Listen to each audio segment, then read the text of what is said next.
Hello my dear students, welcome back to our MKB English class. ಇವತ್ತಿನ ದಿನ ನಾವು time management in the annual examination of SSLC ಅನ್ನುವಂಥ ಒಂದು topic ಮೇಲೆ ಅಧ್ಯಯನ ಮಾಡೋಣ. ಸೊ ಈ ಒಂದು ಟಾಪಿಕ್ ಭಾಳಷ್ಟು ಎಕ್ಸೈಟಿಂಗ್ ಆಗ್ಯದ, ಅಷ್ಟಲ್ಲದೆ ನಿಮ್ಗೆ ಏನಪ್ಪ ಅಂದ್ರೆ ಒಂದು ಐಡಿಯಾನೂ ಕೊಡ್ತದೆ ಅದು ಎಕ್ಸಾಮ್ ಬಗ್ಗೆ. ಸೊ ಅದಕ್ಕಾಗಿ ಏನು ಮಾಡಿರಪ್ಪ ಅಂದ್ರೆ ಈ ಒಂದು ವಿಡಿಯೋವನ್ನು ಕೊನೆಯವರೆಗೂ ನೋಡ್ರಿ. ಅಷ್ಟೇ ಅಲ್ಲದೆ ಏನಪ್ಪ ಈ ಒಂದು ನಮ್ಮ MKB ಇಂಗ್ಲೀಷ್ ಕ್ಲಾಸನ್ನು ಲೈಕ್ ಮಾಡಿ, ಶೇರ್ ಮಾಡಿ ಮತ್ತು ಸಬ್ಸ್ಕ್ರೈಬ್ ಮಾಡಿ. ಸೊ ನೀವು ಹಲವಾರು ವಿದ್ಯಾರ್ಥಿಗಳು ಏನು ಮಾಡ್ತೀರಪ್ಪ ಅಂತಂದರೆ ಎಕ್ಸಾಮ್ ಹಾಲ್ನ ಹೊರಗಡೆ ಬಂದುಬಿಟ್ಟು ಹಲವಾರು ರೀತಿಯಲ್ಲಿ ಚರ್ಚೆಯನ್ನು ಮಾಡ್ಲಿಕ್ಕೆ ಸ್ಟಾರ್ಟ್ ಮಾಡ್ತೀರ. ಅಯ್ಯೋ ನಂದು ಆದ ಕ್ವಶನ್ ಉಳಿತು, ನಂದು ಈ ಕ್ವಶನ್ ಉಳಿತು, ನನಗೆ ಟೈಮೇ ಸಾಲಿಲ್ಲ ಅಂತೇಳಿ ನೀವು ವಿಚಾರ ಮಾಡ್ಲಿಕ್ಕೆ ಸ್ಟಾರ್ಟ್ ಮಾಡ್ತೀರ. ಸೊ ಟೈಮ್ ಸಾಲಿಲ್ಲ ಯಾಕಪ್ಪ ಅಂತಂದರೆ ನಿಮ್ಮ ಥಿಂಕಿಂಗ್ ವೇ ಏನಾಗಿದೆಪ್ಪ ಅಂತಂದರೆ ಕರೆಕ್ಟ್ ಆಗಿಲ್ಲ ಅಂತ ನೀವು ಅರ್ಥ ಮಾಡ್ಕೊಳ್ಬೇಕು. ಯಾಕಪ್ಪ ಅಂತಂದರೆ ಇಲ್ಲಿ ಕ್ವಶನ್ ಪೇಪರ್ ಸೆಟ್ ಮಾಡೋರು ಅದಕ್ಕೆ ಬೇಕಾದಂಥ ಟೈಮ್ನು ಕರೆಕ್ಟಾಗಿ ಸೆಟ್ ಮಾಡೇ ಇರ್ತಾರೆ. ಸೊ ಫಾರ್ ಎಕ್ಸಾಂಪಲ್ ನೀವು ನೋಡ್ಬೋದು, ಕನ್ನಡ ಸಬ್ಜೆಕ್ಟ್ಸ್ ಎಷ್ಟಕ್ಕಿದೆಯಪ್ಪ ಅಂತಂದರೆ 125 ಅಂಕಗಳಿಗೆ ಬರ್ತದೆ. ಅಂತಂದರೆ 100 ಅಂಕಗಳಿಗೆ ಬರ್ತದೆ. ಅಂದರೆ 25 ಏನಾಗತ್ತಪ್ಪ ಅಂದರೆ ಇಂಟರ್ನಲ್ ಹೋಗುತ್ತೆ. ಸೊ 100 ಅಂಕಗಳಿಗೆ ಬರ್ತದೆ. ಸೊ ಅವ್ರಿಗೆ ಕೊಟ್ಟಂತಹ ಟೈಮ್ ಎಷ್ಟಪ್ಪ ಅಂತಂದರೆ 3 ಗಂಟೆ 15 ನಿಮಿಷ. ಯಾಕಪ್ಪ ಅಂದ್ರೆ 100 ಮಾರ್ಕ್ಸಿಗೆ ಬರೀತಾರೆ ಅವರು. ಸೊ ಅಷ್ಟಲ್ಲದೆ ಸಮಾಜ ಆಗಿರ್ಬೋದು, ಗಣಿತ ಆಗಿರ್ಬೋದು, ವಿಜ್ಞಾನ ಆಗಿರ್ಬೋದು, ಸೊ ಎಲ್ಲ ಒಂದು ಏನಪ್ಪ ಅಂತಂದರೆ ಸಬ್ಜೆಕ್ಟ್ಗಳಿಗೆ ಎಷ್ಟು ನಿಮಿಷ ಕೊಟ್ಟಾರಪ್ಪ ಅಂತಂದರೆ 3 ಗಂಟೆಗಳ ಕಾಲ ಅವಕಾಶವನ್ನು ಕೊಟ್ಟಾರ. ಅಷ್ಟೇ ಅಲ್ಲದೆ ಏನಪ್ಪ ಅಂದ್ರೆ ಇಂಗ್ಲೀಷಿಗೆ ಎಷ್ಟು ಕೊಟ್ಟಾರಪ್ಪ ಅಂದರೆ 3 ಗಂಟೆ ಕೊಟ್ಟಾರ. ಆದರೆ ಅದರೊಳಗೆ 15 ನಿಮಿಷನ ಏನು ಮಾಡ್ತಾರಪ್ಪ ಅಂತಂದ್ರೆ ನಿಮ್ಮ ಕ್ವಶನ್ ಪೇಪರ್ ಓದ್ಕೊಳ್ಳಿಕ್ಕೆ ಟೈಮ್ ಕೊಡ್ತಾರೆ. ಸೊ ಹಾಗಾಗಿ ನಮ್ಗೆ ಉಳಿರುವಂತಹ ಟೈಮ್ ಎಷ್ಟಪ್ಪ ಅಂತಂದರೆ 2 ಗಂಟೆ 45 ನಿಮಿಷ ಮಾತ್ರ. ಸೊ ಆ 2 ಗಂಟೆ 45 ನಿಮಿಷಕ್ಕೆ ಅಂತಂದರೆ ನಾವು ನಿಮಿಷಗಳ ಪ್ರಕಾರ ಹೋದರೆ 165 ನಿಮಿಷಗಳನ್ನು ನಾವು ಸಂಪೂರ್ಣವಾಗಿ ಬಳಸ್ಕೊಳ್ಬೇಕಾಗ್ತದೆ. ಸೊ ನೀವು ಅಲ್ಲಿ ಏನು ಮಾಡ್ತೀರಪ್ಪ ಅಂತಂದರೆ ಹಲವಾರು ವಿದ್ಯಾರ್ಥಿಗಳು ಕ್ವಶನ್ ಬರೆದಿದ್ರೆ ಅಂತಂದರೆ ನಿಮ್ಗೆ ಅದು ಕ್ವಶನ್ ಅರ್ಥ ಆಗ್ಲಿಕ್ಕಂತಂದರೆ ಅಥವಾ ಆ ಕ್ವಶನ್ ಉತ್ತರ ನಿಮಗೆ ಗೊತ್ತಾಗ್ಲಿಕ್ಕಂತಂದರೆ ನೀವೇನು ಮಾಡ್ತೀರಪ್ಪ ಅಂತಂದರೆ ಅದ್ರ ಬಗ್ಗೆನೇ ವಿಷಯ ಮಾಡ್ಕೊತ ಕೂಡ್ತೀರಿ, ಹೌದಿಲ್ಲ? ಸೊ ಅದಕ್ಕಾಗಿ ನೀವೇನು ಮಾಡ್ಬೇಕಪ್ಪ ಅಂದ್ರೆ ಅದಕ್ಕೆ ಕೊಡಬಾರ್ದು ಅದ್ರ ಟೈಮನ್ನು. ನೀವೇನು ಮಾಡ್ಬೇಕಪ್ಪ ಅಂತಂದರೆ ಅದು ಬರಲಿಲ್ವಾ ಬಿಟ್ಬಿಡೋದು ಅದನ್ನು. ಸೊ ಫಾರ್ ಎಕ್ಸಾಂಪಲ್ ನನಗೆ 18ನೇ ಕ್ವಶನ್ ಬರಂಗಿಲ್ಲ ರೀ, ಸೊ ಬಿಟ್ಬಿಡೋದು ಅದನ್ನು. ಸೊ ಲಾಸ್ಟ್ ಪೇಜಿಗೆ ಬರ್ರಿ, ನಿಮ್ಗೆ ಯಾರು ಬೇಡ ಅನ್ನಂಗಿಲ್ಲ. ಸೊ ನೆಕ್ಸ್ಟ್ ಏನಪ್ಪ ಅಂತಂದ್ರೆ ನನಗೆ ಫಸ್ಟಿಗೆ ಏನು ಬರ್ತದಪ್ಪ ಅಂದ್ರೆ ಸರ್ ನನಗೆ ಫಸ್ಟ್ ಲೆಟರ್ ಬರ್ತದೆ ರೀ, ಪ್ರಬಂಧ ಬರ್ತದೆ ರೀ, ಚೆನ್ನಾಗಿ ಬರ್ತದೆ. ಸೊ ಅದನ್ನು ನಾವು ಕರೆಕ್ಟಾಗಿ ಬರಿತೀನಿ ರೀ, ಸ್ಟೆಪ್ ವೈಸ್ ಬರಿತೀನಿ ರೀ, ಮಾರ್ಕ್ಸ್ನ ಫಿಕ್ಸ್ ತೆಗೆದುಕೊಳ್ತೀನಿ ರೀ. ಅದ್ರಾಗ ಲೆಟ್ರಿಗೆ 5 ಮಾರ್ಕ್ಸ್ ನನಗೆ ಬರವಂಗ ನಾ ಬರಿತೀನಿ ರೀ ಅಂತಂದ್ರೆ ಬರಿಬೋದು. ಸೊ ನೀವು ಫಸ್ಟಿಗೆ ನೀವು ಏನು ಮಾಡ್ಬೋದಪ್ಪ ಅಂತಂದರೆ ಲೆಟ್ರನ್ನ ಬರಿಬೋದು, ಅದೇನು ಸಮಸ್ಯೆ ಇಲ್ಲ. ಸೊ ಚೆಕ್ ಮಾಡೋದು ಕರೆಕ್ಟಾಗಿ ಚೆಕ್ ಮಾಡ್ತಿರ್ತೀವಿ ರೀ. ಸೊ ಅಷ್ಟಾದೇನಪ್ಪ ಅಂತಂದರೆ ಇಲ್ಲಿ ಹಲವಾರು ರೀತಿಯಲ್ಲಿ ನಾವೇನಪ್ಪ ಅಂತಂದರೆ ವಿದ್ಯಾರ್ಥಿಗಳಿಗೆ ನಷ್ಟ ಆಗ್ಲಾರ್ದಂಗೆ ಚೆಕ್ ಮಾಡ್ತಿರ್ತೀವಿ ರೀ, ನಿಮ್ಮ ಅಭ್ಯುದಯಕ್ಕೇ ನಾವು ಇರ್ತೀವಿ. ಸೊ ಅದಕ್ಕಾಗಿ ಏನು ಮಾಡ್ತೀವಪ್ಪ ಅಂತಂದರೆ ಇಲ್ಲಿ ನೀವು ಬರೆಯುವಾಗ ಕರೆಕ್ಟಾಗಿ ಬರೀರಿ. ಅಷ್ಟೇ ಅಲ್ದೇನಪ್ಪ ಅಂತಂದರೆ ಯಾರ್ಯಾರು ನಿಮ್ಮ ಅಕ್ಷರಗಳು ಸರಿಯಾಗಿಲ್ಲ ಅಥವಾ ಹ್ಯಾಂಡ್ ರೈಟಿಂಗ್ ದುಂಡಿಲ್ಲ, ಸೊ ಅವ್ರ ಹ್ಯಾಂಡ್ ರೈಟಿಂಗ್ ದುಂಡು ಮಾಡ್ಕೊಳಕ್ಕೆ ಪ್ರಯತ್ನ ಮಾಡಿರಿ. ಸೊ ಅಷ್ಟೇ ಅಲ್ಲೇನಪ್ಪ ಅಂತಂದರೆ ನೀವು ಹೇಳಿದಂತಹ ಒಂದೇನಪ್ಪ ಬರೆದಂತಹ ವಿಷಯ ಅಥವಾ ಮುಖ್ಯವಾದ ಪಾಯಿಂಟ್ಗಳನ್ನು ನೀವೇನು ಮಾಡಬೇಕಪ್ಪ ಅಂತಂದ್ರೆ ಅಂಡರ್ಲೈನ್ ಮಾಡ್ಕೊಳ್ರಿ. ಅಂಡರ್ಲೈನ್ ಮಾಡ್ತಾ ಹೋಗಿ ಕೊನೆಯದಾಗಿ, ಮೊದಲಿಗೆ ಮಾಡಬೇಡ್ರಿ, ಕೊನೆಯದಾಗಿ. ಅಂತಂದರೆ ಎಕ್ಸಾಮ್ ಇನ್ನೇನು ಮುಗಿತದಪ್ಪ, ಇನ್ನೊಂದು 10 ನಿಮಿಷ ಅದ ಅನ್ನೋಕೆ ನೀವೇನು ಮಾಡ್ರಪ್ಪ ಅಂತಂದರೆ ಅವುಗಳಿಗೆ ಅಂಡರ್ಲೈನ್ ಮಾಡ್ತಾ ಹೋಗಬೇಕು, ಯಾವುದಾದ್ರು ಇಂಪಾರ್ಟೆಂಟ್ ಅದ. So for example grandma climb tree ಅಂತ ಒಂದು ಸಮರಿ ಬರ್ತದೆ. ಸೊ ಅದರೊಳಗೆ 62 years old ಅದು ಇಂಪಾರ್ಟೆಂಟ್ ಆಗಿರ್ತದೆ. ಸೊ ಅಷ್ಟೇ ರಿಟರ್ನ್ ಬೈ ರಸ್ಕಿನ್ ಬೋರ್ಡ್ ಅದು ಇಂಪಾರ್ಟೆಂಟ್ ಆಗಿರ್ತದೆ. ಸೊ ಅಂಥವಕ್ಕೆಲ್ಲ ನೀವೇನು ಮಾಡ್ಬೇಕಪ್ಪ ಅಂಡರ್ಲೈನ್ ಮಾಡ್ಕೋಬೇಕು. ಅಂತಂದರೆ ಚೆಕರ್ಸ್ಗಳಿಗೆ ನೀವೇನು ಮಾಡ್ಬೇಕಂತ ನಿಮ್ಮ ಏನಪ್ಪ ಅಂತಂದರೆ ಎಬಿಲಿಟಿ ಅಂತ ತೋರಿಸಿದಂಗೆ, ಅಷ್ಟೇ ಅಲ್ದೇನಪ್ಪ ನೀವು ಬರೋಂಥ ಮುಖ್ಯ ಪಾಯಿಂಟ್ಗಳನ್ನು ಅವ್ರಿಗೆ ಎತ್ತಿ ಹೇಳಿದಂಗೆ ಅಂತಂದ್ರೆ ಹುಡುಕಾಡಲಾರ್ದೆ ಏನಪ್ಪ ಅಂದ್ರೆ ನಿಮಗೆ ಮಾರ್ಕ್ಸ್ಗಳನ್ನು ಈಸಿಯಾಗಿ ಕೊಡ್ತಾರೆ. ಸೊ ಅಷ್ಟೇ ಅಲ್ಲದೆ ಏನಪ್ಪ ಅಂದರೆ ಇವತ್ತು ನಾವು ಮಾತಾಡಬೇಕಂತ ವಿಷಯ ಏನಪ್ಪ ಅಂತಂದರೆ ಟೈಮ್ ಮ್ಯಾನೇಜ್ಮೆಂಟ್ ಇಂದ annual examination of SSLC. So time management ಹೆಂಗೆ ಮಾಡೋದು? ಸೊ ನಾ ಇಲ್ಲಿ ಏನಪ್ಪ ಅಂತಂದ್ರೆ ನನಗೆ ಟಾಪಿಕ್ ಹಾಕೊಂಡು ಬಿಟ್ಟಿನಿ, ಏನಪ್ಪ ಅಂತಂದರೆ ನಂಬರ್ ಆಫ್ ಮಾರ್ಕ್ಸು. ಸೊ ನಿಮ್ಗೆ ಏನಪ್ಪ ನಂಬರ್ ಆಫ್ ಮಾರ್ಕ್ಸ್ ಅಥವಾ ಮಾರ್ಕ್ಸಿನ ಬಗ್ಗೆ ಐಡಿಯಾ ಇರ್ಲಿಕ್ಕಪ್ಪ ಅಂತಂದರೆ ಯಾವುದಕ್ಕೆ ಎಷ್ಟು ಕೊಡ್ತಾರ ಅನ್ನೋದು ನಿಮ್ಗೆ ಐಡಿಯಾ ಇರ್ಲಿಕ್ಕಂತಂದರೆ ನಂದೇ ಒಂದು ಹಳೆ ವಿಡಿಯೋ ಅದ. ಸೊ ಅದ್ರಲ್ಲಿ ನೋಡ್ರಿ, ಸಿಲೆಬಸ್ಗೆ ಎಷ್ಟು ಕೊಟ್ಟಿರ್ತಾರ, ನೆಕ್ಸ್ಟ್ ಗ್ರಾಮರ್ಗೆ ಎಷ್ಟು ಕೊಟ್ಟಿರ್ತಾರ, ಸಿಲೆಬಸ್ನಲ್ಲಿ ಪ್ರೋಸ್ ಪೊಯೆಟ್ರಿ ಮತ್ತು ಸಪ್ಲಿಮೆಂಟ್ರಿಗೆ ಎಷ್ಟು ಕೊಟ್ಟಿರ್ತಾರ, ಗ್ರಾಮರ್ನಲ್ಲಿ ಏನಪ್ಪ ಅಂತಂದರೆ ಯಾವ್ಯಾವಕ್ಕೆ ಎಷ್ಟು ಮಾರ್ಕ್ಸ್ಗಳನ್ನು ಕೊಟ್ಟಾರ, 3 ಮಾರ್ಕ್ಸಿನವು, 4 ಮಾರ್ಕ್ಸಿನವು, 5 ಮಾರ್ಕ್ಸಿನವು ಎಲ್ಲರೂ ಹೇಳ್ಬಿಟ್ಟೇನೆ ನಿಮ್ಗೆ. ಸೊ ಅದೊಂದು ವಿಡಿಯೋ ನೋಡ್ಕೊಳ್ರಿ, ಅವಾಗ ನಿಮಗೆ ಅದರ ಬಗ್ಗೆ ಏನಪ್ಪ ಕ್ವಶನ್ ಪೇಪರ್ ಬಗ್ಗೆ ನಿಮಗೊಂದು ಐಡಿಯಾ ಸಿಕ್ಬಿಡ್ತದೆ. ಸೊ ಇವತ್ತು ಮಾತಾಡಬೇಕಾಗಿದೆ ಏನಪ್ಪ number of marks.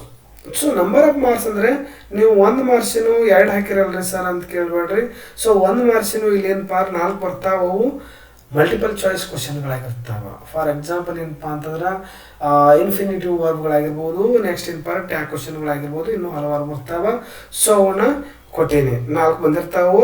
So multiple choice ಅಂತ ಕರಿತೀವಿ. ಸೊ ಅಷ್ಟೇ ಅಲ್ಲ ಏನಪ್ಪ ಅಂತಂದ್ರೆ ಇನ್ನು 1 ಮಾರ್ಕ್ಸಿನ ಕ್ವಶನ್ಗಳು ಬರ್ತಾವ. ಅವು ಎಷ್ಟು ಬರ್ತಾವಪ್ಪ ಅಂದ್ರೆ 12 ಬರ್ತಾವೆ. ಸೊ ಅವು 12 ಯಾವ್ಯಾವಪ್ಪ ಅಂದ್ರೆ ಡೈರೆಕ್ಟು, ಇಂಡೈರೆಕ್ಟು, ಆ್ಯಕ್ಟಿವ್, ಪ್ಯಾಸಿವ್ ಇವೆಲ್ಲ ಬರ್ತಾವ. ಟೋಟಲ್ ಆಗಿ ನಾವು ಏನು ಮಾಡೋಪ್ಪ, ಎರಡಕ್ಕೂ ಸೇಮ್ ಟೈಮನ್ನೇ ಕೊಟ್ಟಿದ್ದೀನಿ. 2 ಅಂದರೆ 4 ನಿಮಿಷ ಆಯಿತು. ಸೊ ಇಲ್ಲೇನಪ್ಪ ಅಂತಂದರೆ ಇಲ್ಲಿ 8 + 24 ಅಂತಂದ್ರೆ 32 ನಿಮಿಷದಲ್ಲಿ ನೀವೇನು ಮಾಡಬೇಕಪ್ಪ ಅಂತಂದರೆ 1 ಮಾರ್ಕ್ಸಿನ ಎಲ್ಲ ಒಂದು ಕ್ವಶನ್ಗಳನ್ನು ನೀವು ಇಲ್ಲಿ ಮುಗಿಸ್ಬೇಕಾಗ್ತದ. ಸೊ ಇದು 1 ಮಾರ್ಕ್ಸಿಂದು ಕ್ಲಿಯರ್ ಆಯಿತು. ಇನ್ನು ನೆಕ್ಸ್ಟ್ ನೋಡ್ರಿ 2 ಮಾರ್ಕ್ಸಿಂದ ನೋಡ್ರಿ. 2 ಮಾರ್ಕ್ಸಿನ ಕ್ವಶನ್ಗಳು ಎಷ್ಟು ಇರ್ತಾವಪ್ಪ ಅಂತಂದರೆ 8 ಇರ್ತಾವ. ಸೊ ಒಂದು ಕ್ವಶನ್ಗೆ ನಾವು ಎಷ್ಟು ಕೊಟ್ಟಿವಪ್ಪ ಅಂತಂದರೆ 5 ನಿಮಿಷ ಕೊಟ್ಟಿವ್ರಿ. ಸೊ 8 × 5 = 40 ಆಯಿತು. ಸೊ 40 ನಿಮಿಷಗಳಲ್ಲಿ ನೀವು ಏನು ಮಾಡಬೇಕಪ್ಪ ಅಂತಂದರೆ 2 ಮಾರ್ಕ್ಸಿನ 8 ಕ್ವಶನ್ಗಳನ್ನು ಸಾಲ್ವ್ ಮಾಡಬಹುದು. ಸೊ ಅಷ್ಟಾದ್ರೆ ಏನಪ್ಪ ಅಂದರೆ 3 ಮಾರ್ಕ್ಸಿನ ಎಷ್ಟಪ್ಪ ಅಂದ್ರೆ 9 ಕ್ವಶನ್ಗಳು ಬರ್ತಾವ. ಎದ್ರಾಗಪ್ಪ ಅಂತಂದರೆ ಪದ್ಯದೊಳಗೂ ಬರ್ತಾವ, ಪ್ರೋಸ್ ಒಳಗೂ ಬರ್ತಾವ. ನೀವು ಅವನೇನು ಮಾಡಬೇಕಪ್ಪ ಅಂತಂದರೆ ಒಂದಕ್ಕೆ ಎಷ್ಟು ನಿಮಿಷ ಕೊಟ್ಟಿವಿ, ನಾವು 6 ನಿಮಿಷ ಕೊಟ್ಟಿದ್ದೀವಿ. ಸೊ ಟೋಟಲ್ ನಿಮಿಷ ಬಂದ್ಬಿಟ್ಟು ಎಷ್ಟಪ್ಪ ಅಂತಂದರೆ 54 ನಿಮಿಷಗಳು ಟೋಟಲ್ ಆಗಿ ಬಂದಿರ್ತದ. ಸೊ 54 ನಿಮಿಷಗಳಲ್ಲಿ ನೀವೇನು ಮಾಡಬೇಕಪ್ಪ ಅಂತಂದರೆ 3 ಮಾರ್ಕ್ಸಿನ RC ಕ್ವಶನ್ಗಳು ಮತ್ತು ಪದ್ಯದಲ್ಲಿ 3 ಮಾರ್ಕ್ಸಿಗೆ ಕೇಳ್ತಾರ. ಅಷ್ಟೇ ಅಲ್ಲದೆ ಪ್ರೋಸ್ ಒಳಗೂ ಕೇಳಿರ್ತಾರೆ. ಸೊ ನೀವು ಅವನ್ನೇನು ಮಾಡಬೇಕು ಅಂದರೆ ಕರೆಕ್ಟಾಗಿ ಬಿಡಿಸ್ಕೊಡ್ರಿ. ಸೊ ನೆಕ್ಸ್ಟ್ ನೋಡ್ರಿ 4 ಮಾರ್ಕ್ಸಿನ ಪ್ರಶ್ನೆಗಳು ಬರ್ತಾವ. ಸೊ 4 ಮಾರ್ಕ್ಸಿನ ಪ್ರಶ್ನೆಗಳು ಎಷ್ಟಪ್ಪ ಅಂತಂದರೆ ಇವು 7 ಬರ್ತಾವ. ಸೊ 7 ಕ್ವಶನ್ಗಳನ್ನು ನೀವೇನು ಮಾಡಬೇಕಪ್ಪ ಸರಿಯಾಗಿ ಅರ್ಥ ಮಾಡಿಕೊಂಡು, ಸೊ ಫಾರ್ ಎಕ್ಸಾಂಪಲ್ ಏನಪ್ಪ ಅಂದ್ರೆ ಪ್ರೋಸ್ ಒಳಗೂ ಬರ್ತದ, ಪೊಯೆಟ್ರಿ ಒಳಗೂ ಬರ್ತದ, ಗ್ರಾಮರ್ ಒಳಗೂ ಬರ್ತದ. ಸೊ ಎಲ್ಲವನ್ನು ಒಳಗೊಂಡು ಎಷ್ಟು ಕ್ವಶನ್ಗಳಪ್ಪ ಅಂತಂದ್ರೆ 7 ಕ್ವಶನ್ಗಳು ಇರ್ತಾವ. ಸೊ 28 ನಿಮಿಷಗಳವರೆಗೆ ನೀವೇನು ಮಾಡ್ಬೋದಪ್ಪ ಅಂತಂದರೆ ಆ ಒಂದು ಕ್ವಶನ್ಗಳನ್ನು ಬಿಡಿಸ್ಕೊಳ್ಬೋದು. ಇಲ್ಲ ಸರ್ ನಾನು ಲಾಸ್ಟ್ ಕ್ವಶನ್ ಇದೆ ಏನಪ್ಪ ಅಂತಂದರೆ ಲೆಟರ್ ರೈಟಿಂಗ್ ಬರ್ತದೆ 5 ಮಾರ್ಕ್ಸಿಗೆ. ಸೊ ಲೆಟರ್ ರೈಟಿಂಗ್ ಸ್ಪೀಡ್ ಅದೇನು, ನಾನು ಆರಾಮ್ ಬರಿತೀನಿ, ಬೇಗ ಮುಗಿಸ್ತೀನಿ ಅಂದರೆ ಬೇಗ ಮುಗಿಸ್ಕೊಂಡು ನೀವೇನು ಮಾಡ್ಬೋದಪ್ಪ ಅಂತಂದರೆ ನಾ ಆಗಲೇ ಹೇಳಿದಂಗೆ ನೀವೇನು ಮಾಡಬೇಕಪ್ಪ ಇಂಪಾರ್ಟೆಂಟ್ ಇದ್ದಂತಹ ಏನಪ್ಪ ಪಾಯಿಂಟ್ಸ್ಗಳಿಗೆ ಅಂಡರ್ಲೈನ್ ಆಗ್ತಾ ಹೋಗ್ಬೋದು. ಅಥವಾ ನಿಮ್ಮ ಏನಾದರೂ ಕರೆಕ್ಷನ್ಗಳಿದ್ರೆ, ಸ್ಪೆಲ್ಲಿಂಗ್ ಮಿಸ್ಟೇಕ್ಗಳಿದ್ರೆ ಇನ್ನೊಂದು ಸಲ ಎನಲೈಸ್ ಮಾಡಿಕೊಂಡು ನೀವು ಎಲ್ಲೆಲ್ಲಿ ಮಿಸ್ಟೇಕ್ಗಳಾಗ್ಯಾವ ಅವುಗಳನ್ನು ತಿದ್ದುಕೊಳ್ಳಿಕ್ಕೆ ನಿಮ್ಗೆ ಅವಕಾಶ ಇರ್ತದೆ. ಸೊ ತಿದ್ಕೊಳ್ಬೋದು. ಪೇಪರ್ ನಿಮ್ಮ ಕೈಯಲ್ಲಿರೋವರೆಗೂ ನೀವೇನು ಮಾಡ್ಬೇಕಪ್ಪ ಆ ಒಂದು ಕ್ವಶನ್ಗಳನ್ನು ನೀವು ತಿದ್ಕೋತಾ ಹೋಗ್ಬೋದು. ಆದರೆ ಯಾವಾಗ ನೀವು ಕ್ವಶನ್ ಪೇಪರ್ ಕೊಟ್ಟು ಹೊರಗಡೆ ಬರ್ತಿರೋ ಆ ಒಂದು ಕ್ವಶನ್ ಪೇಪರ್ ಮೇಲೆ ನಿಮ್ಮ ಹಕ್ಕು ಯಾವುದೇ ಇರೋಂಗಿಲ್ಲ. ಸೊ ಅದಕ್ಕಿಂತ ಮುಂಚೆ ನೀವೇನು ಮಾಡ್ರಿಪ್ಪ ಅಂತಂದರೆ ಕರೆಕ್ಟಾಗಿ ಅರ್ಥ ಮಾಡಿಕೊಂಡು ಆನ್ಸರ್ಗಳನ್ನು ಬರೀರಿ. ಸೊ ಕೊನೆಯದಾಗಿ ಏನಪ್ಪ ಅಂದರೆ ಲೆಟರ್ ರೈಟಿಂಗ್ ಇದೆ. ಸೊ ಅದಕ್ಕೆ ನಾವು ಕೊಟ್ಟಂತಹ ಸಮಯ ಎಷ್ಟಪ್ಪ ಅಂತಂದ್ರೆ 11 ನಿಮಿಷ ಕೊಟ್ಟಿರ್ತೀನಿ. ಸೊ ನೋಡಿರಿ ನೀವು ಅದಕ್ಕಿಂತ ಮುಂಚೆ ಮುಗಿಸ್ತಿದ್ರೆ ಮುಗಿಸ್ಬೋದು, 4-5 ನಿಮಿಷದ ಮುಗಿಸ್ಕೊಂಡು, ಇಲ್ಲ ಸರ್ ನಾನು ಬೇರೆ ಏನಪ್ಪ ಅಂತಂದರೆ ನಾನು ಕರೆಕ್ಷನ್ಸ್ ಮಾಡ್ಕೊತೀನಿ ಮಾಡ್ಕೊಳ್ಬೋದು.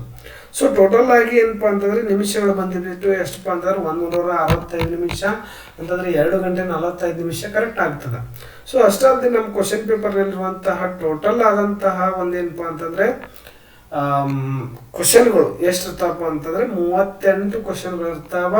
ಸೊ ನೀವು 38 ಕ್ವಶನ್ಗಳನ್ನು ಸೊ 4 ಮಾರ್ಕ್ಸ್ ಅಂತಂದರೆ 80 ಮಾರ್ಕ್ಸ್ ನಾವು ಬಿಡಿಸ್ತೀವಿ ಸರ. ಸೊ 80 ಮಾರ್ಕ್ಸನ್ನು ನಾವು ಹೇಗೆ ನಿಮಿಷಗಳಲ್ಲಿ ಹೊಡಿಬೇಕಪ್ಪ ಅಂತಂದರೆ 1 ಮಾರ್ಕಿಗೆ ನೀವು ಎಷ್ಟು ನಿಮಿಷಪ್ಪ ಅಂತಂದರೆ 2 ನಿಮಿಷ 6 ಸೆಕೆಂಡ್ಗಳು ನಿಮಗೆ ಟೈಮ್ ಸಿಗ್ತದೆ. ಅಂತಂದರೆ 1 ಮಾರ್ಕ್ಸಿಗೆ ಎಷ್ಟು ನಿಮಿಷ 2 ನಿಮಿಷ 6 ಸೆಕೆಂಡ್ ಸಿಗ್ತದೆ. ಅಷ್ಟೇ ಅಲ್ಲ ಸರ್ ಪರ್ ಕ್ವಶನ್ ಬಿಡಿಸ್ತೀವಿ ನಾವು. ಕ್ವಶನ್ಗೆ ಎಷ್ಟು ಸಮಯ ಅಂತ ಹೇಳೋದಂತಂದರೆ 4 ನಿಮಿಷ 34 ಸೆಕೆಂಡ್ಗಳ ಟೈಮ್ ಸಿಗ್ತಾನೆ ಒಂದು ಕ್ವಶನ್ ಬಿಡ್ಸಕ್ಕೆ. ಏನಪ್ಪ ಅಂತಂದ್ರೆ ನಿಮಿಷ ವೈಸ್ ಆದ್ರೆ ಅಂತಂದ್ರೆ ಕ್ವಶನ್ ವೈಸ್ ಆದ್ರೆ ಹಿಂಗೆ ಬರ್ತದೆ. ಸೊ ನೀವು ಅದೇನು ಬೇಡ, ಈ ಒಂದೇನಪ್ಪ ಟಾಪಿಕನ್ನು ಅರ್ಥ ಮಾಡ್ಕೊಳ್ರಿ. ಅರ್ಥ ಮಾಡ್ಕೊಂಡು ಏನಪ್ಪ ಅಂದ್ರೆ ಸರಿಯಾಗಿ ಬರೀ. ಸೊ ಅಷ್ಟೇ ಅಲ್ಲ ಏನಪ್ಪ ಅಂತಂದರೆ ಸರಿಯಾಗಿ ಕ್ವಶನ್ ಪೇಪರ್ ಮೊದಲು ಓದ್ಕೊಂಡು ಅದನ್ನು ಅರ್ಥ ಮಾಡ್ಕೊಳ್ರಿ. ಸೊ ಅರ್ಥ ಮಾಡ್ಕೊಂಡು ಏನಪ್ಪ ಅಂತಂದರೆ ಅವರು ಕೆಲವೊಂದು ಸಲ ಏನಪ್ಪ ಅಪ್ಲೈಡ್ ಕ್ವಶನ್ಗಳನ್ನು ಕೇಳ್ತಾರೆ. ಡೈರೆಕ್ಟ್ ಕ್ವಶನ್ ನೀವು ಓದಿರ್ತೀರಿ, ಆದರೆ ಅದೇ ಕ್ವಶನ್ ಏನಪ್ಪ ಅಂದ್ರೆ ಅದೇ ಆನ್ಸರ್ ಇರ್ತದ, ಆದರೆ ಅದು ಅಪ್ಲೈ ಇರ್ತದ. ಸೊ ಅದನ್ನು ಕರೆಕ್ಟಾಗಿ ಅರ್ಥ ಮಾಡಿಕೊಂಡು ನೀವೇನು ಮಾಡ್ಬೋದಪ್ಪ ಅಂತಂದ್ರೆ ಸರಿಯಾಗಿ ಓದ್ಕೊಳ್ರಿ. All the best for your final exam. Thank you.